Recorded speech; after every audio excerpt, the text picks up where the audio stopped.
Well, Shabbat Shalom, everyone. It's really, I'm excited to be able to be here. I know that sometimes for me it's a little bit tough, but I'm glad I got to be here this week. We were going to play something recorded, but I much prefer, and I know you guys probably prefer to have something live where we can interact a little bit. So I'm glad we got to do this today. I hope everyone is doing well and is blessed as we're enjoying this beautiful Sabbath day. This week, I want to talk about this week's Torah portions. The part of it that deals with Koshrut, the part that deals with chapter 11 in Leviticus. I want to deal with it because I think it's a really wonderful portion to make the points that are really critical to understanding Scripture generally in terms of context. Because this is a section that more than many sections is taken so completely out of context by most of the mainstream Christian world. When they get to Acts chapter 10 and 11, and when they get to Mark chapter 7 and other places in the Brit Hadashah, there seems to be a disconnect with context. So we're going to kind of break this into two parts. I'm going to teach a little bit about context real quickly, and then I'm going to show how that applies and why it applies so vividly and profoundly in the teaching on kashrut, or on the laws dealing with what is clean or unclean to eat. So let me talk a little bit about context first. I think that there are several verses that give us a profound understanding of the context of the big picture. We talked about this last time I spoke. We'll talk about it every time in the future I speak. As a matter of fact, before I even get into that, let's start with 2 Peter chapter 1 and verse 12, which I know I've said before, but just to remind you that it's my job to remind you. In 2 Peter 1 and verse 12 it says, "And so I intend to remind you of these matters again and again, though you know them and have been established in the present truth. But I think it is right, as long as I am in this tent, to stir you up by a reminder, knowing that the putting off of my tent is soon." So the job of the teacher is to be one who reminds. So if this is something that you're sitting there going, well, I've studied kashrut and I understand Leviticus chapter 11 and all that, I've heard this a million times. Well, you know what? That's good. You're supposed to. There shouldn't be anything really ultimately coming from the microphone that you haven't heard before. We should be studying to show ourselves approved to the point where we should not be hearing anything new. Point is that we are still in exile. We're still looking through the glass darkly. And so we're studying and learning and having things revealed to us on a regular basis, so we don't know everything. And I'm going to be the first one to stand up and raise my hand as we sit here in Messianics Anonymous, or whatever we want to call ourselves. Hi, my name is Steve, and I don't know everything. So I'm hoping that this stuff will be useful to you, either to A, edify and encourage and instruct, or B, give you the tools to edify and uplift and instruct others. Because sometimes we understand something, but we don't have the tools to instruct it to others. So I'm hoping that this will help in those ways. Now, context-wise, we need to understand the context of what's going on. The context of what's going on is that the father, for some reason, has decided he wants to have a family to live with forever. And Deuteronomy 8 and verse 2 talks about that from the perspective of he's leading us through a wilderness. This life is a wilderness. And in Deuteronomy 8 and in verse 2, it says that he led them through the desert, or their wilderness, this is the Israelites, for the 40 years, to humble them, to prove them, to know whether it was in their heart to keep the commandments or not. Okay, so that's ultimately the same thing that's going on with us. The Father is using as a measuring stick. He wants to see if we're going to, as we go through our wilderness, if we're going to become humbled, and he's going to see what our heart is and where our heart is in terms of keeping the commandments. And one of the really sort of test commandments is food issues, because a lot of people, especially if they've not been raised with Torah observance, find it very difficult when they come into the Torah observant Israelite lifestyle to realize that Torah is still relevant. They have a challenge with some of the foods that they realize or things that they're putting in their mouth that may not be appropriate to put in their mouth. So the context here is that one of the things he's trying to see is where our heart is at. In Proverbs chapter 22 and in verse 6, it says, "Train up the child in the way he should go, so that when he is old, he doesn't depart from it." Well, isn't that what we're talking about here? It's always the children of Israel. And so part of the context here is that if we approach this as a child, Yeshua says that we should approach things as a little child, that these are the trainings, these are the things that Yahweh is looking to see as he instructs us in Torah. Will we be submissive to his authority so that he knows in the future when he gives us the incorruptible that we'll actually be submissive to his authority, that we'll trust in him, that we'll believe him, and that will then be trustworthy to have that forever, where he can count on us and know which way we will turn, that we won't turn left or right, but we'll stay on the path that he sets. So he is right now doing with the instructions of the Torah, he's training us up as little children so that when we are older, and hopefully that will be being able to have forever, we will not depart from it. Also in Deuteronomy 10 and in verse 12, and you know I go to these two sections of verse every time, Deuteronomy 8 and Deuteronomy 10. It says, and now Israel, what is Yahweh? This is verse 12 of Deuteronomy 10. Now Israel, what is Yahweh your Elohim asking of you?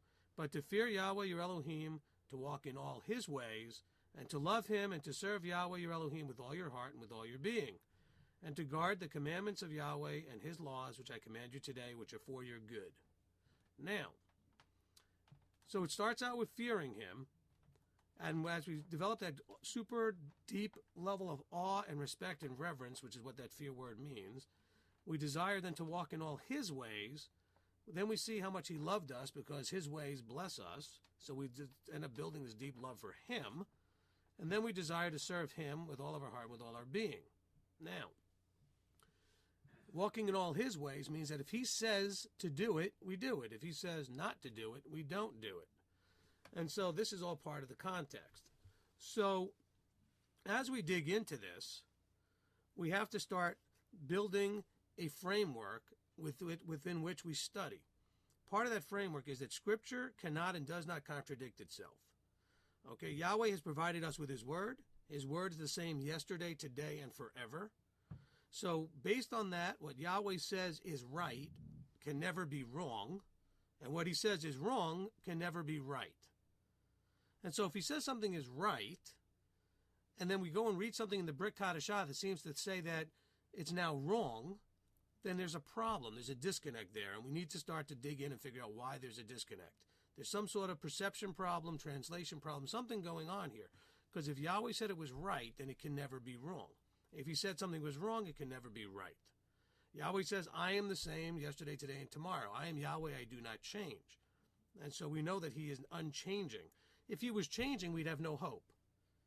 If he was changing, we'd have nothing to rely on and count on. But he is reliable because he's unchanging. As we study, this study, as in any of the studies that we go, we're going to find that Yahweh's foundation of his truths are found in the Tanakh. The Tanakh is an acronym, TNK, for the Torah, which is the first 5 books, the Nevi'im, or prophets, and the Ketuvim, or the writings. And so this is part of the way I recommend and the way I do my studies is that interpretation of Scripture has to be built on the foundation in the right order. Most of the New Testament believers, most of Christianity tries to filter it in reverse. They read something in the Brit Hadashah in the New Testament, then they go back and they try to make the prophets or the Torah fit into what they've already decided the New Testament is saying, or their pastor said, or some friend said, or a family member said, or they read some article on some website. They've got it inside out and backwards. This needs to be done in the right context. The context is that the first 5 books establish almost everything that we need to know. Then we get deeper meaning and depth of understanding as we go into the prophets and writings. And lastly, the Brit Hadashah, to a large degree, is the inspired commentary. I don't think I'm going out on a limb on this. If we look at Matthew, when Yeshua started his ministry in Matthew, he says, I did not come to destroy but to fulfill. And then after he said that, what did he do? He gave inspired commentary. He said, you've heard of old not to murder. And I say, if you have anger in your heart, you're already breaking the commandment, essentially. He said, you heard not to commit adultery, but if you have the lust in your heart, you're already breaking the commandment. He's giving inspired commentary. Interestingly enough, if we take that foundation there of Yeshua starting his ministry with that, we can come to understand that Torah becomes deeper in its application, not weaker or eliminated in its application. See, those who are coming out of the churches, unfortunately, are being told that the Torah was nailed to the cross, it was done away with, the law was finished, it was completed, there's no need to do it anymore, And so they've now taken away the only thing that can make you tzaddik, the only thing that can make you righteous. And so this is the horror of what they're doing, unfortunately, in that system. And again, remember, I'm saying the system here is a horror, not the people in it. The people in it, I feel for, we should all be praying for and begging on the Almighty to bring them out of. But the system is a horror because it's disconnecting the blessings from the people, because the Torah is there to bless. Now, in the context of Yeshua's initial commentary, Torah becomes deeper in its application, from murder being the problem, where you actually kill somebody, to just having the anger in your heart to want them, to hate them with that anger that you wish they were dead, is now also breaking the commandment.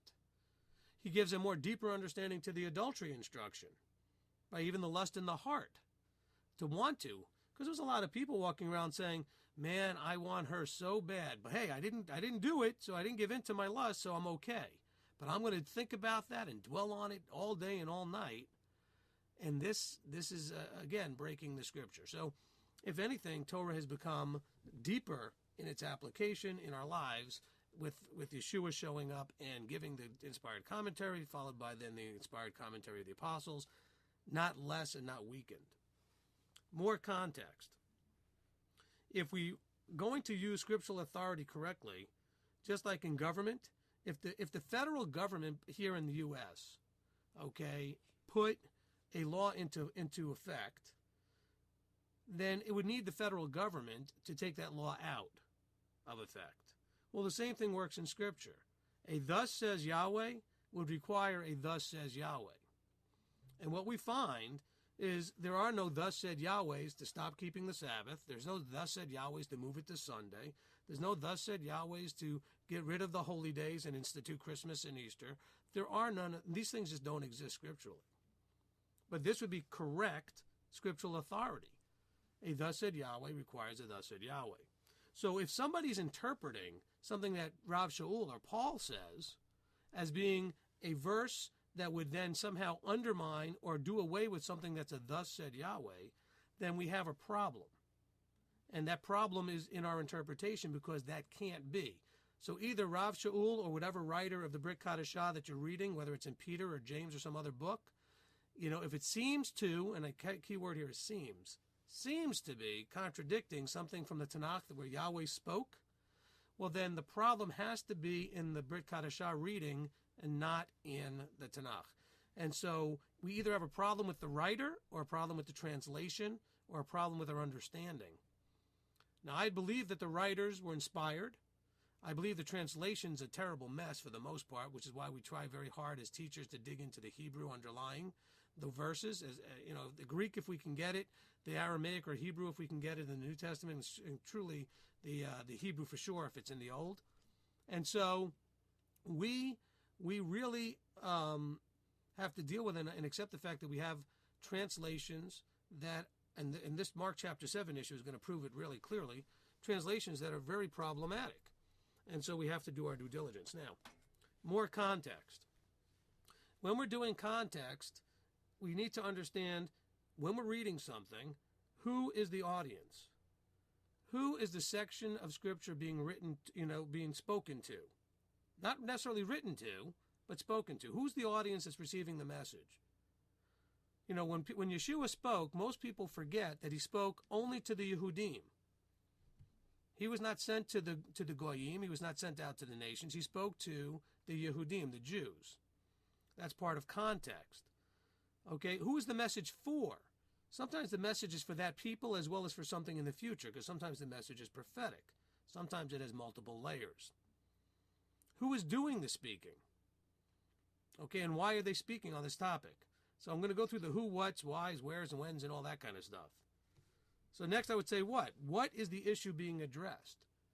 See, sometimes when you read a verse out of context, you don't necessarily have, or just read it stand alone, let's say, you lose the context of what really is the issue being addressed. You need to sometimes read a whole chapter or sometimes an entire book to get a context of what the issue is that's being addressed in the one particular verse that may be standing alone or being used as a standalone verse. Why is that verse in there? Why is that this instruction, this teaching, this commentary, why is it in the Scripture in the first place? Why was this one? Look, you have 6,000 years of history. Well, let's say about 4,000 years of history recorded in the Scriptures. Out of 4,000 years of history and events, you have a very limited amount of those things that actually make it into the Scripture. So why are these the things that end up in the Scripture? Okay, that's very key. Where? The where is, where else is the issue addressed? Is it addressed in the Tanakh? Do we ever look to see where it's addressed? Because if the issue that we're reading about in the Brit Hadashah is addressed in the Tanakh, then that's where the authoritative instruction is going to come from. So what we do is we go and we dig into the Tanakh to see where else is this issue addressed. Okay? And so we want to know also if there's a location context. Where is this event taking place? Where is the person speaking this event? Where is what they're talking about going to take place? If it's prophetic, it may be talking about a prophetic location where something is going to take place. So that will give us context. When also is for context. The time context. The time it was said, meaning when Yeshua was talking, we know this is happening 2,000 years ago. We know that he's in Jerusalem and going through the different towns around Jerusalem. And we have to understand in the time context, what were the people doing in those days? What was the culture like? Who was there? What was the situation? That's the time context. The how. How is the teaching being presented? In other words, is it being presented literally? Is it a parable? Is it metaphorical? Is it allegorical? Is it prophetic? How is it being brought forth?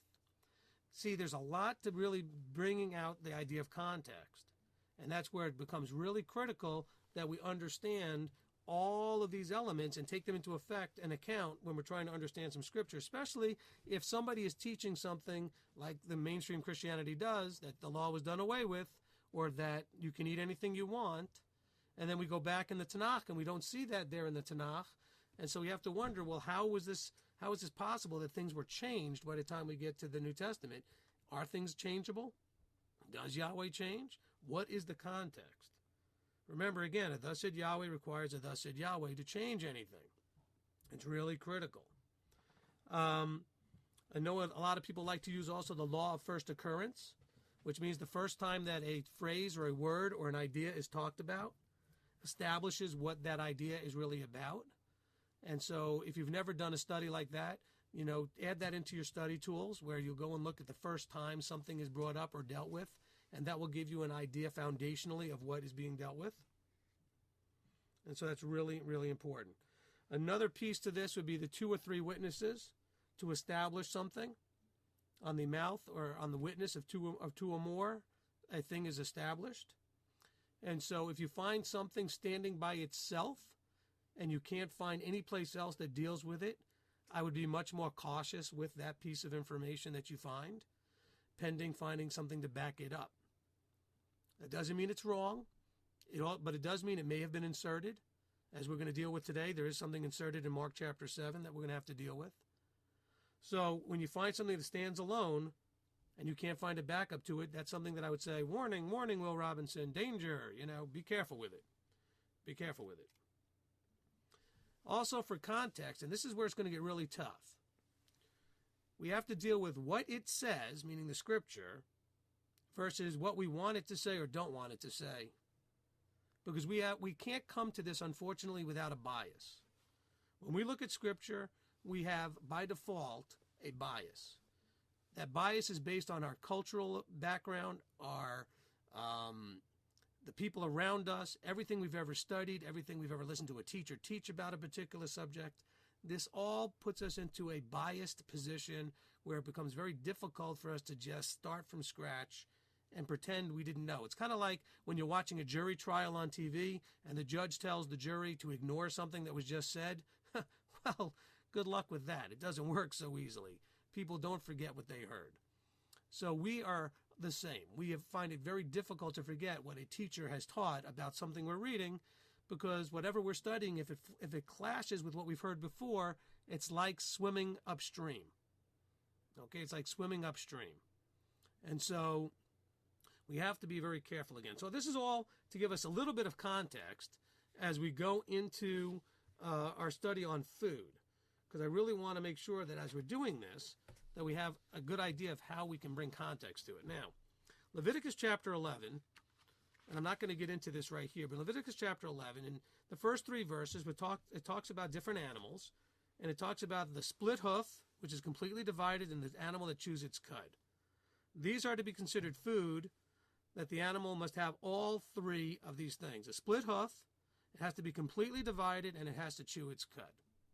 Okay, that's important to give us instruction. We're then told in verse 9 that when we're dealing with fish, that the fish have to be those that have fins and scales to be considered food. They have to have both of these things. So if it has just fins or just scales, it doesn't count. It has to have both. The birds are dealt with in Leviticus 11, 13 through 19. And so we're dealing with eagles and vultures and hawks and falcons and ravens and ostriches and seagulls and owls and pelicans and storks and herons and all these other things. Now, what we're told, though, is to be considered food, the birds must not eat that which is not food.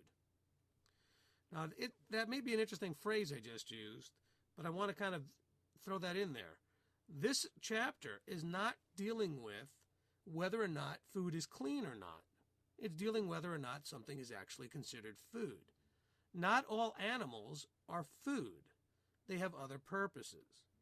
Catfish clean the bottom of the ocean as well as the other shellfish, okay? And so that's why when I entitled this teaching originally, I called it Kashrut, what is food? Okay, because we're told, and let's just read this in Leviticus chapter 11 at the end of the chapter. And this is where it comes clear. And this will make the New Testament issues very, very clear as well. But if you look at chapter 11, okay, all right, so catfish in the sea, in the rivers and stuff, not in the ocean. I'm not a fisherman, and I don't eat catfish. But thanks for the correction. Okay, I'll get to the flying things and the bugs, etc. In verses 20 through 22, we're told that the flying insects which creep on all 4s, jointed legs above the feet, which they leap on the earth, locusts, crickets, grasshoppers. So to be considered food, these creatures are able to jump and eat food. What is food? Food is defined in Genesis as basically the plants that yield seed, and every tree whose fruit yields seed, that is to be food. That's Bereshit, Genesis chapter 1 and verse 29.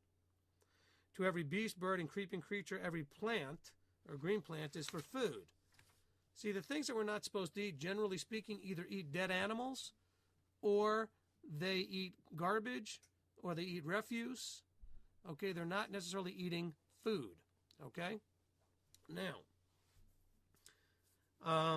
but look at the end of chapter 11. At the end of chapter 11 of Leviticus, it says, in verse 46, this is the Torah of the beasts and the birds and every living creature that moves in the waters, and of every creature that creeps on the earth, to make a distinction between the unclean and the clean, and between the living creature that is eaten and the living creature that is not eaten. Okay? So the key distinction is here is that there are creatures that we are to eat, or that we have available to us to eat, and then there are those that are not. And so by definition, they're not food. Okay? And this is really important when we get to the New Testament to understand. These animals are not for food. They have other purposes. Okay? They are part of the garbage collecting system. They're part of the cleanup crew. They have other purposes. Now, you know, when the animals die, then you have the predators that will come and eat them. Okay, and that's still, again, part of the cleanup crew. So that's why we don't eat the predators. Now let's take this in its context now to the Brit Kadashah. Let's keep in mind the principles that I gave you already regarding context, because this is really, really important when we get into the Brit Kadashah. I'm going to deal with 2 of the key chapters that create so much of the problems. The Peter's vision in Acts chapter 10 and 11, and then we're going to deal with Mark chapter 7. Let's deal with, we can deal with the book of Acts first. So let's go to Acts chapter 10 and in verse 9. Acts chapter 10 and in verse 9. Give me a second to get there.